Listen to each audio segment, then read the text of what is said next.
Well, hello, and welcome to another edition of the E-commerce Evolution Podcast. I'm your host, Brett Curry, CEO of OMG Commerce. And today we're talking about a bit of an unusual topic for our show, e-commerce focus, talking about what's new and what's next. But we're going to be kind of talking about a topic that's been around since literally the beginning of commerce. We're going to be talking about word of mouth advertising, right? But not just word of mouth. We're going to talk about how do you put digital rails around word of mouth.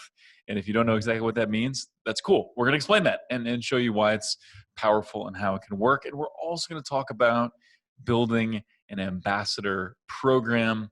I'm really excited about this topic. I think it'll be very useful, practical, and fun. And so my guest today is Nick Stagge, and Nick is the CMO of Wooly, which is a tool to help in these endeavors that we're talking about. And so we'll get into that in a few minutes as well. But with that intro, Nick, welcome to the show. And how you doing, man? I'm well. Thank you so much for having me. I love the work that you guys do, and I'm pretty geeked to be chatting with you today. Geeked, man. I will I'm join geeked. you in that state of being geeked. I like it. And so just quickly, let's talk about kind of how you got to this point, right? So what's your background in marketing and e-commerce or even non, and then how did you come to Wooly? Yeah, well, I've spent the better part of a decade working in retail face to face. I was managing a chunk of the Western United States for a national retailer. And I learned that people interact with people in a variety of ways. But when you have a strong relationship with someone, it's so much easier to help them be confident in deciding what to buy. In my 10 years there, I also realized that most brands weren't doing a lot to help retailers create those relationships and sell their products. And this dates me, but a lot of this was really before e-com kind of took off.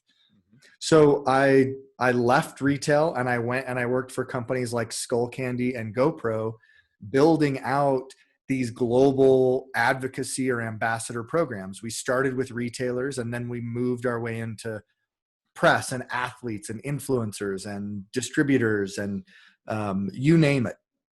And I started to realize, wow, this is really hard to do without technology. I could scale so much faster if I had great tools available to me. And so much like I had done the transition from retail to manufacturing, I went from manufacturing and working at consumer goods companies to working for tech companies that were empowering that very behavior. So I spent 5 years running marketing at Expert Voice, a company that really focuses on the industry professionals and retailers. And then about a year ago, I made the transition over to Wooly to be their CMO. And I made that move because I'm following the trend, if you will, or I'm projecting and forecasting the trend that it's moving from macro to micro to nano influencers. And if you follow that all the way down, it's just everyday customers. And if we can put digital rails around that word of mouth marketing, we can solve some really big problems. So that's why I joined Wooly, and that's where we're at now. That's the problem we're trying to solve. That is a fantastic background. I love the progression there, and I love that experience. You know, I think so much of what we do is better informed if you just understand the way people shop and why people buy and the way people buy. And certainly there are differences, obviously, the way someone shops in a store and the way they shop online, but understanding shopper behavior is so crucial because a lot of it is the same. And so love that progression, love that you bring that deep knowledge of the in-store shopper and then the knowledge from manufacturer and now on the tech side. That's super fun. So I want to get into some of the details of Wooly and what Wooly does and what it is and how it helps put these digital rails around word of mouth. Before we get into that, though, I want to just talk about why build an ambassador program. I think some of the benefits are obvious, but I think it'd be good for you to kind of map out why should we do this? Because we talk to hundreds and hundreds of e-commerce companies as we're talking to people that want help with YouTube or Google ads or Amazon ads or whatever. the vast majority do not have ambassador programs that we talk to. So why do it? Kind of walk us through the why first. Well, I think customers are emotional buyers, right? I mean, we buy based on emotion, and then we For sure. justify our emotion For sure. with logic. Yep. And if you can build an ambassador program, what you're doing is you're creating a deep connection between your product and brands and your customers. And when you do that, suddenly they're buying a new set of skis every year. You don't need a new set of skis every year, but you're doing it because you're so emotionally connected. Mm-hmm. And it's not just that building that ambassador program is a one-to-one, I have this relationship and now that person is going to buy, but it then helps create an entire army of, call them micro marketers, on your behalf. They will actually spread your message. They will promote your brand. They will help you grow the entire funnel from awareness all the way to point of purchase. And if you do it in the right way, they do it not for cash. They do it not for a monetary gain. They do it because, once again, they're emotionally connected, and that is how humans buy. So I think it's important that every brand looks to build better relationships with as many customers as possible, because when you do that, they help you in turn generate and acquire new customers. Yeah, I love it. And it's always, or it used to be surprising to me. It's not anymore because I see it all the time. But we as marketers, we as e-commerce professionals, we're guilty, and so is every business owner, really, of forgetting about our good customers, right? Or taking them for granted, in this, from the standpoint of, we just think they're always going to buy from us, and we think whatever they're doing now is the most they're going to be doing, and we can't really get them to buy more. We can't get them to be more loyal. We can't get them to be more outspoken about our products. We sometimes forget about them, and sometimes it is a little bit sexier or more enticing to go after new prospects all the time, right? How do I ramp up my YouTube ad spend, which is fun. I like to do that. I will not, Of I will course. not try to talk you out of that. Me either. Yeah, but we forget about, man, you've got this army, and I like that term, micro markers. You've got this army of people that know you, like you, trust you. Why not build better relationships with them so that you sell more to them, make their lives better, you benefit as well, and then structure where they can go out and tell all their friends, and then, hey, you get a lot of new customers from that as well. Yeah. So, Well, I think a reason that happens is marketers, we've, to our credit, we have done a really good job showing our input and our value. And we can sit down with our CFO and CEO and say, here's our dollar in, dollar out on our YouTube spend. Here's the ROAS last month versus this month, and how we're improving it. And in some ways, that's a detriment to marketers. And you see the CMO. I mean, it's a dangerous profession to be in, because the CMO churns faster than any other executive in the executive suite. Very true. But it's really hard, because there's this disconnect with a lot of executives that think brand is not performance because you can't measure it. But it is performance. Sure, it's not as predictable. It's not as easy to track. And therefore, it's not as easy to manage and to optimize. But if you buy into that long-term strategy, and you have a CEO and a CFO who support that long-term strategy, you can go out and build it. And brand is compounding. So if I can build a great relationship with you, then I've secured you as a customer, and hopefully I increase my lifetime value with you. But then over time, it's not just my lifetime value with you, it's that you're helping me acquire customers for a cost that I spent months ago or years ago, right? So my customer acquisition cost, in some ways you're like, well, that's zero. It's not, but right. You get the point, right? It's this compounding thing, but because there's really fuzzy metrics behind it, and there's no way of seeing it, it becomes the first thing that you're like, well, COVID hit and budgets are getting slashed. That's gone. Right. Yeah. I'm done with it. But that can be a dangerous long-term play. Yep, 100%. Fully agree. So tell me about what are some of the more successful, one or two of the more successful ambassador programs that you've seen, either companies you've worked for or with, or just, had experience with, whatever. What were they? How did they work? Kind of fill us in on that. I think the biggest one I've ever seen was at GoPro. When I was there, we would travel the world and we would hold press conferences and meet with distributors. And Nick Woodman would always prompt us, like, you have to ask this one question. And we would ask, how many marketers do you think are on our team? And no one ever got the answer right. Because the answer was Everybody every over single guessed, right? Or no, under guessed, I guess.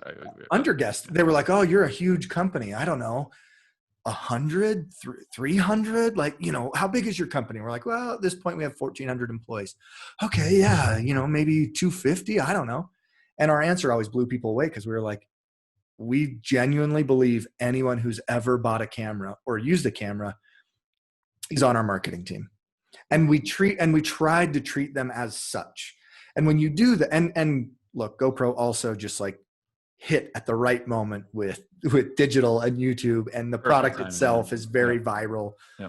But we capitalized on that when other people didn't. Right. So we prioritize spending time, energy, resources in creating those relationships and building diehard raving fans. And because of that, we didn't have to tell a new customer GoPro's the best, because our customers were telling their friends. Yep. So I think that's a big example. And how did you, just to kind of clarify a little bit, and I really like that, where you think about, okay, not only is a customer, and we should value them and take care of them, but they're also a marketer, right? They're on our marketing team for us. How did that shape the way you treated customers, spoke to customers, whatever? How did that impact your decision making, thinking about, every customer is on the marketing team? Yeah, when you've got that many customers, conceptually you're like, oh, that makes a ton of sense, I'm in. And then realistically you're going, well, what do I do with that? every single person that way? So look, we segmented them into groups, and we were like, okay, these people at the top of the pyramid are number one and number two. And we went all the way down, and we tried to build advocacy sort of programs and ideas to support each one. And as you went from the top of the funnel, or the top of the pyramid, to the bottom, it went from a one-to-one relationship to a one-to-many. But we maintained this idea that even the bottom tier are still important advocates and ambassadors and marketers for us. So there wasn't a moment where we're like, well, the line's done and everyone else is just a customer, and anything post-purchase is just going to be to try to get them to buy a new product. No, we didn't do that.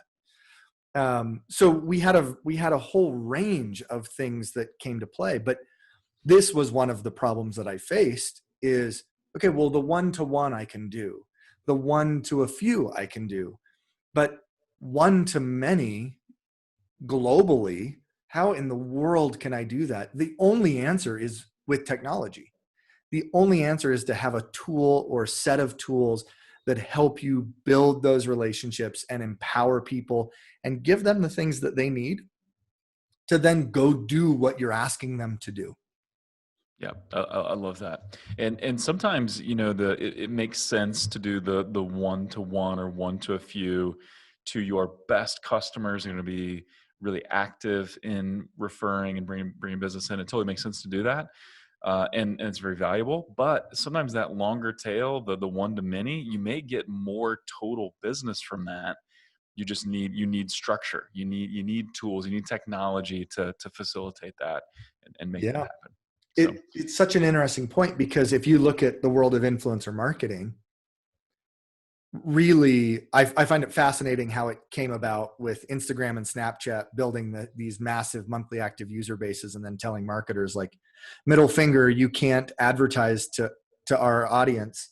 And as marketers, we're like, that's cute, we'll just pay your users with huge following to advertise on behalf. I mean, that's the start of influencer marketing as it is today. Yep. But it created this problem where we valued people with high reach over high credibility. And sure, there's examples like you get one of the Kardashians to post, you're going to drive top of funnel and you're going to drive sales. You get LeBron to do something, it's full funnel. But for most, it's not. And it's why influencers don't want to be paid on an affiliate rate, because they know they don't really drive sales. They want to be paid on a CPM rate. But because usually influencers are more top of funnel, they're more awareness. Yeah. And use them for that. It's a great tool. I'm not saying don't use influencers for that, but it put us in this world where we valued reach over credibility, because we could scale having a relationship with a few people with massive reach individually, as opposed to scaling a relationship with 1 million people who each only had 100 followers, right? But their collective reach, it's enormous. Massive. And their credibility is a multiplier for the most part against your typical influencer. So if you can find a way to grab that collective reach and maintain credibility and authenticity and all the other buzzwords that we've been talking about for years, what you find is increased conversion, deeper connection to customers, and a better sense of loyalty. Yeah, it's tremendous. So let's talk then. Let's dive into this idea of word of mouth and putting digital rails around it, and all ties into the ambassador concept as well. I remember I actually got my start in advertising, selling radio ads while I was in college. So that was my first gig. I was Nice. 20 years old, working my way through college, selling radio ads to people way older than me. But I just remember it really stuck with me. It was imprinted on my brain early on that I'd walk into a restaurant or local shop and say, "Hey, what's your most effective form of advertising?" And people would always say, "Word of mouth. Word of mouth is the most effective, right? I invest in TV, I do radio, I do whatever, but word of mouth is my go-to." And this was like in the year 2000. So this was early on. I'm dating myself, but this was early on. E-commerce was barely a thing then as well. But yeah, word of mouth, it's so valuable. No one would dispute that. But I think most people would say, hey, the only way I can influence that as a business owner, as a marketer, is just to create better products, right? Just make good products so people want to talk about it. And certainly that is a huge part of it. That's the most important part. If you don't have a good product, then nothing else you do matters. But not that Bic pens aren't great pens, but like, I'm not talking about them. Yeah, exactly. Yeah. So how do you put digital rails around it, and go ahead and lay out, what Wooly does too? Yeah, well, Wooly has an interesting background there. I mean, I just have to say, I've heard for years the same things that you're talking about. And in a lot of ways, there's been so much evolution and progress made. But the conversations that you were having about word of mouth marketing, people are having the exact same conversations today, which is crazy. That people are like, yes, it's my best advertising method, but I have no real idea how to manage it better, other than better product. And 20 years later, we're saying the exact same thing. Yeah. Like, there's a problem if that's the case. We need sharper minds than mine really building products and thinking about that. But the goal of Wooly is to make it really easy for people to share the products they love with the people that they love. But because our background kind of came from like this anti-influencer moment, we started on the B2B side. So we started by helping brands learn more about their existing customers. We're like, you don't know a whole lot about them. We have a platform that will help enrich the data around who they are. And at the time, candidly, Brett, we were like, we'll help you find influencers within your customer base that you just didn't know you worked with. Well, all of a sudden we started recognizing, oh my gosh, we're looking at the data, we're evaluating the people, and we're like, there are some incredible people in here who are not typically what you would think of as influencers. Geez, this is powerful. And then our clients started coming to us saying, thanks for the information, but now I need to do something with this. Like, you're just telling me, like, here's a list of really important people, but help me build some tools so I can activate them, so I can ask them, or so I can recognize them and say, I see you, we love you, will you do A, B, or C for me? And so we started building this out. And what we found was the everyday customer, the person that has 500 followers on Instagram, not 50,000, was like, wait, my favorite brand sees me and they recognize me and they like me. Right. Yeah. And they're asking me to post about them on social media or share a discount with my friends and family. I'm in. And they started doing it in droves. I mean, it's been the engagement and adoption rate of the everyday customer has been insane.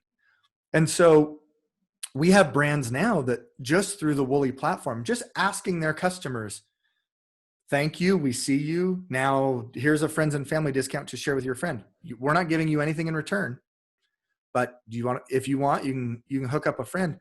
We're seeing brands that are selling 100K in a year extra, or Kongbox, they sell dog subscription toys, just sold an incremental 50 grand in subscription based revenue in the first like 45 days. It's blowing minds, right?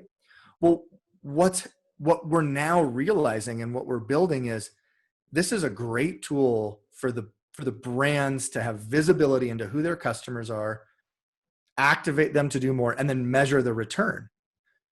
What we're seeing though is, wow, there's even more potential if we make it really easy for the end consumer to share any products they love with the people that they love.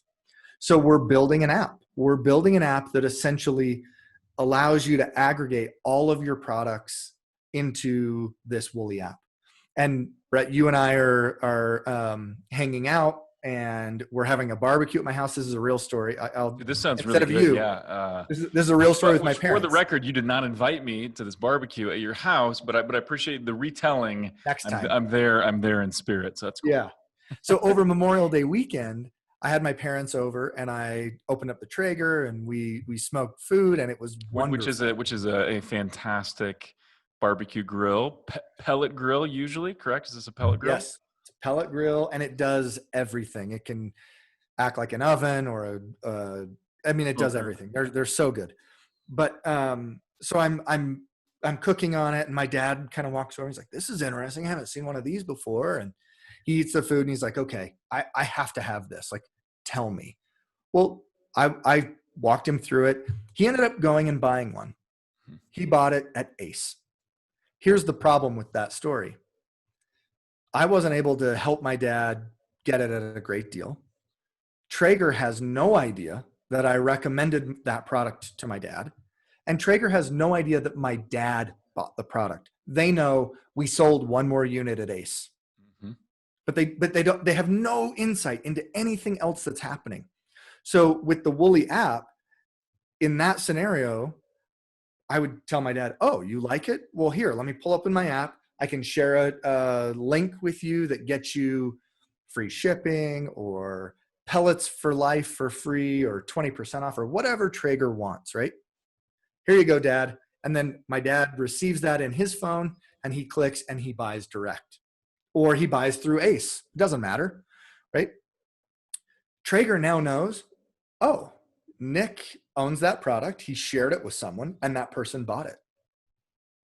If you start to understand that, let's say I do that 10 or 15 times in a year, Traeger may want to start treating me differently. They may want to start building different relationships with me. But from the consumer side, I just get to help my dad out, which I'm doing anyways. Right? So that's the future of where Wooly's going, is we're going to marry this B2B platform with the B2C side. And frankly, we already have some versions of that rolling out, but we're aggressively building towards that scenario specifically that I shared. Love it. So you're getting insight then into, who your customers are, who's an influencer, who's referring, things like that. So that's extremely valuable insight for the business to have. You're making this word of mouth process easy then for customers. Mm-hmm. So if I'm already going to be talking about my grill and I'm going to be showing it off, and when you do a cookout, the dudes hang out anyway. You gather around the fire like in the caveman times. It's going to happen. And so now you're maybe facilitating making that process easier. If someone does say, hey, I gotta check this out, well, here, let me get you a discount, that type of thing. Yeah, it's kind of been a pain, because the Traeger example, my dad ended up calling me and he's like, okay, I'm at Ace. Which one again did you say? And is there a better price somewhere? And I'm like, Dad, I I got don't know. 100 things going on. Like, grab the guy at Ace, or like, let me Am just I let me your Google personal that for shopper? you, Yeah, yeah, sort yeah, of exactly. thing. Yeah. But all of that could have been removed with the Wooly app. Yeah. Now, I'm sure some people are wondering, well, why don't you incentivize the refer? So in this scenario, why wouldn't Traeger give you a discount or a kickback or an affiliate commission or something like that? I can think of several reasons to do that and several reasons not to do that. But what is your take? What are your thoughts? Why wouldn't that be set up that way? Boy, that's a great question, and it's a question we're faced with a lot. And we don't we understand the give and take on both sides. And we have people on our team who are pro one way or pro the other, but we're going to test our way in to figure it out. But I will tell you that I believe my stance is the high road, which is you don't give me, the referrer, cash, because, no offense, but none of us are looking to get on Facebook and see another LuLaRoe closet sale. Like, I don't need that, right? I don't want my neighbor just trying to make a buck off me. Yep. I'm not selling the Traeger to my dad. I'm recommending it. And if I can give him a discount, that kind of gives me some social clout with him. Like, Dad, remember I got you hooked up? Like, you owe me one back. And I think it maintains a high level of authenticity, and it creates a high level of trust where there's no question like, wait, are you only trying to recommend this because you're going to make money on it? The other side I think when is, you go back to your we said before about the credibility of some of these, they're not really influencers, or just customers, but there's a lot of credibility there. yeah, If they're not getting a kickback, that maintains their credibility, that builds their credibility. And a lot of those people want to feel credible, right? I want to make a recommendation because I'm a nice guy and I like to recommend things, and I want you to feel good about my recommendations. I don't want to make a recommendation because I get a small kickback. That almost takes right. away the good feeling. There's a lot of people that have that mindset. So yeah, it totally makes sense. Absolutely. And on the other side, you do that, and then it's like, hey, give 25, get 25. We're both in it together. It makes the product Totally maybe valid. Yep, sure. sticky. It might increase adoption and usability. So there's a lot to be said about, well, if you can hook each other up, maybe it doesn't tear at credibility. So we're looking at every spectrum of like nothing, it's totally pure, to all the way to, yeah, absolutely, you get a commission rate. And the truth probably lies somewhere in the middle, where Purple Mattress is a client, and I think they do it really well. They're not going to give you another mattress, because how many people need 2 king beds, but they're like, look, you do it, you do the things that we ask, and enough of these things, and we have this relationship. We'll give you free Purple pillows. Well, they're like $50 or $60 pillows, maybe more. Yep. And that can be pretty cool too. So brands are doing product exchange, or look, you can give your friends 20% off, but we're going to give you 40% off. There's some things that might be a middle ground there that don't compromise trust, but also create some stickiness for the end user. Because if I'm a brand, conceptually, I'm like, this is a really good idea, but if no one's using it, I don't care. Right. Yeah, exactly. So the brand can, at some capacity, right now, they're looking at what the incentive is from a product standpoint. We don't facilitate payments today, and likely won't, but that could change. But they look at it and they're just like, okay, well, the discount that I'm giving, or the product that I'm giving them for free, that just becomes my customer acquisition cost. Right. Like, right. and it literally is a performance customer acquisition cost. It's not a maybe. It's, I only pay when I sell. Yep. And that can be really exciting for a brand. You cut through the noise. For sure. And what's interesting, you talked about the B2B setup a little bit ago, and probably some listeners here that are in the B2B setup. And one thing to keep in mind, if you have a client come to you through word of mouth, right? Let's just use the B2B space as an example. Someone who's referred to you, they're usually going to be like some of the best clients to work with, right? They come in with a high degree of trust. They're going to take your advice. They're going to listen to you. They'll probably be loyal. They'll probably stick with you a long time. I think the same thing is true when it comes to B2C relationship. People that are referred to your business by your best customers, they are going to be like your best customers. They'll often become more of your best customers. So I think that's a real value as well. That you're getting potentially some of your best customers through this as well. That's such a good point. And I hadn't necessarily pieced it together this way, but when you said that, my dad bought his grill. I went to his house and I helped him set it up. Yeah, I went to his house and I was like, okay, Dad, here's how I use it. Here's how I'd recommend you use it. And then it was a couple days later, I called him and I was like, Dad, have you used the Traeger again? Like, how is it? Have you done it on your own? You're like customer support here. You're like I'm doing the work. Support. I'm fulfilling on their freaking customer journey post-purchase. It's insane how much. It's not even that I think that I'm doing it for Traeger, right? Yeah, that's the beauty of it. Dad. Yeah. I'm doing it for my dad. Yep. I'm not doing it for Traeger. So, but they're the ones that are also reaping the benefits. For sure. Well, so this is all super fascinating, and I'm excited by it. So talk about what are some of the features of Wooly, and maybe do like a quick kind of start to finish walkthrough of, hey, here's how we identify people. Here's what we do with, after we identify people, here's where it goes. So talk us through that a little bit. Yeah. From a recruiting or understanding who your customers are, we have deep integrations with Shopify and other e-com platforms. We integrate with Facebook and Instagram. So there's a process where at a point in time, we can pull social data from your users. We have the ability of kicking up iframe, get to know you, or application forms. And all of this information from any source is aggregated into Wooly. And then you're able to easily start segmenting and filtering it out. So I was working with Cotopaxi yesterday. They have 500,000 people. Great brand, and there are some very passionate customers of Cotopaxi. For sure. Diehards. Yes. Diehards. So we were looking, and they have 500,000 people inside the Wooly platform that they can filter through the data. And we decided, okay, we're going to look at just anyone who's bought product in the last 6 months.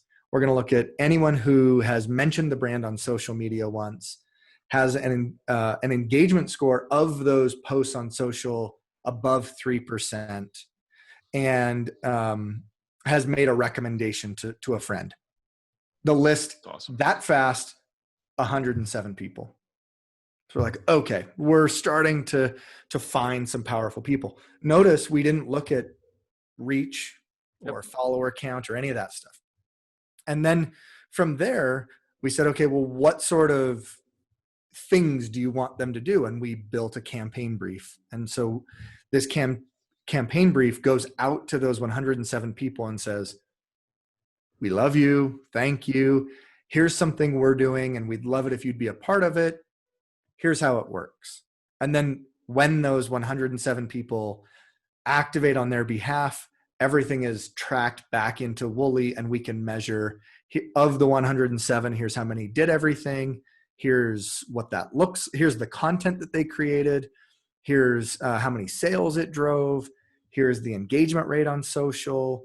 And so you're able to really quickly just look at it and make an understanding high level of what's working and what's not. And then you can dig in to the individual level and say, wow, of the 107, Brett drove the most amount of sales. For sure, without question. Posted on social. Yeah, people trust me. Yeah. This person didn't sell anything, but they posted on social and reached a 6% engagement rate with their 4,000 followers. Like, that's pretty cool. So then you can start to further segment and build relationships with those people. Yeah, that's awesome. So then when you find someone, I think you kind of mentioned the example earlier, hey, by the time you've sent me, 10 or 12 new customers or something, I may want to think about a slightly different relationship. Maybe we then talk about commission structure, or maybe you're now you're like a beta tester for new products or whatever? Like what do those relationships look like once you find your best of your best ambassadors? Yeah, it starts to become more one-to-one. Mm-hmm. So the beauty of Wooly is that it allows you to manage that one-to-many, that baseline. And you certainly can manage one-to-one. But at some point, what we see is a lot of these brands are like, okay, well, now I found tier one. Cotopaxi has multiple tiers, but tier one has, I think it's like 60 people. They have one-to-one relationships with all of them. And they use Wooly to manage the campaign and measurement. But the communication is like them. I think they're even on a closed Slack group. Nena & Co. has a closed Facebook group. Love that. It's awesome. Smart, right? So it totally depends on how people want to manage those relationships and use it. You can do it in Wooly, but Wooly is really set to do more of the one-to-many or one to a few, just because you want that personal touch when it becomes one-to-one. You want it to be a direct email or a text or a Slack or something like that. It just feels at that point, one-to-one, it needs to feel a little bit different as well. Yeah, but you still can store all the data in Wooly to know these are my tier one and why, or like, hey, this person went dark on us. They're not tier one, they're not tier two, but now they fit our tier three. Let's move them down and treat them as such. So you can easily kind of shift those things, and then that helps guide how you communicate and interact with them. Very cool. So one kind of last concept here, and then we'll talk about how people can learn more and discover all that Wooly has to offer. But you talk about campaigns. Can you just give an example of what one of those might look like? Yeah, Salomon. I just love this example. Ski boots and skis, right? For those that trail running shoes. Okay. Yeah. So they wanted to run a campaign that was not direct sales attribution, but they went out and they just asked their customers, we are making a stance and we are supporting just awesome women, and we want you to do the same thing, and here's what the campaign looks like, and we want you to share this on social media. Brett, without paying for an ad, without paying for a single influencer, they were able to generate 23 million impressions on social media through their customers with Wooly. Yeah. It's so cool. And that's where you're talking to people that love you and are engaged. You're creating a message that's worthy and that's timely and that people can get behind and get excited about. And they wanted to share it, right? And I love the way you explained it before, and I think I'm about to use the word love too many times in the same sentence, but that's okay. I'll go with it. It's people that love your product, is sharing products you love with the people you love, right? And then this is like a message we love, right? We really support that, so we share it. So that's awesome, man. Well, for those that are listening that are having the same reaction as me, I've always just loved marketing and human behavior and how all this stuff ties together, and they're thinking, okay, I got to dig into this. I got to think about this. Where can they learn more about Wooly, and how can they kind of, dip their toe in the water or get started? Yeah. Visit us at just wooly.com, WOOLY, or connect with us and our team on LinkedIn. So at Scott Paul, at Nick Stagge, we're at Daniel Fisher. We are happy to get on the call, to run you through a demo, to just learn about your business. But we think if you have a brand that makes, to your point, Brett, great products and people want to talk about it and share it, we have a platform that we are confident can deliver real results for you. So we'd love to connect and just become friends. And if we happen to become more than that, boy, that's pretty cool too. Yep. Awesome. Check it out. Put those digital rails around word of mouth, start building a real ambassador program, lots of growth. And this stuff's just fun too. It's just fun. So Nick, this has been a delight. I've had a ton of fun here. Thanks for coming on. Thanks for sharing your wisdom and experience. Thanks for having me. Yeah, glad to do it. So as always, we'd love to hear from you, our listeners. Let us know, what do you want to hear more of? What topic ideas, what show suggestions do you have? Also, we'd love that feedback on iTunes. Leave us a review. Tell us what you love about the podcast. helps other people discover the show as well. And with that, until next time, thank you for listening.